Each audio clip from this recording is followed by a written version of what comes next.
Então, antes de iniciarmos os comentários a respeito da contagem dos prazos processuais, é importante falar, né, para os senhores, né, quando da classificação dos prazos, nós vimos que, quanto à possibilidade da sua dilação, os prazos processuais classificam-se em peremptórios e dilatórios. Então, os prazos peremptórios são aqueles ligados à estrutura, né, central do processo. São aqueles prazos ditados em razão do interesse público, né? Exatamente por isso, as partes não têm ingerência sobre eles, né? Porque eles são administrados pelo Estado juiz, né? Objetivando aí, né, uma menor duração do processo, uma efetividade do processo, objetivando que o processo atinja o seu resultado no menor espaço de tempo possível. Já os prazos dilatórios, apesar de fixados em lei, admitem, né, a ingerência das partes, que por convenção, por ajuste, podem reduzir como podem ampliar esses prazos ditos dilatórios. Para que esse acordo de vontade das partes surta efeito, primeiro, né, a convenção deve se dar durante a fluência das partes, do prazo. Então, se for o caso, as partes devem apresentar a petição conjunta durante a fluência do prazo. E essa convenção, obviamente, depende de aprovação pelo juiz. Então, por um motivo justo, as partes podem convencionar, né, no sentido de ampliar o prazo, né, desde que o façam na fluência do prazo original. Então, para quem não está entendendo, vamos a um exemplo. Imaginemos que o juiz tenha concedido o prazo comum de 10 dias para que as partes se manifestem sobre o laudo do perito.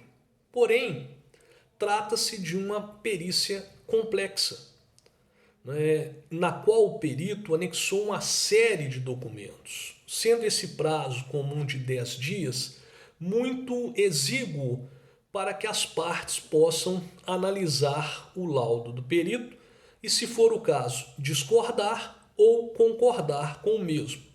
Então, as partes, através dos seus advogados, né, podem, por petição conjunta, requererem ao juiz, por exemplo, que esse prazo de 10 dias, né, seja ampliado para o prazo de 30 dias, né, a fim de que elas, de forma adequada, possam examinar com tempo suficiente, possam examinar o trabalho do perito.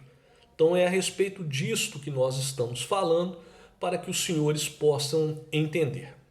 Então, vamos agora para um tema muito importante, que é o da contagem dos prazos processuais.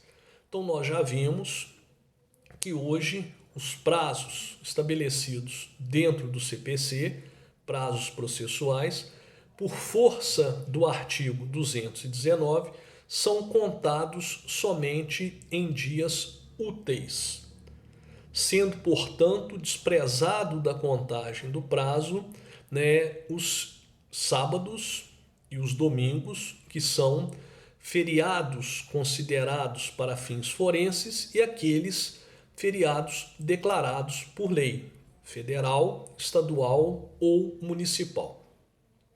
Quanto à contagem do prazo, de acordo com o artigo 224, né, o termo inicial, o dies acor, é excluído da contagem do prazo, e o termo final, ou dies ad quem, ele é incluído na contagem do prazo. Então, sempre na contagem do prazo processual, o dia do início da contagem, ele é excluído, e o dia do fim da contagem, ele é incluído nessa contagem.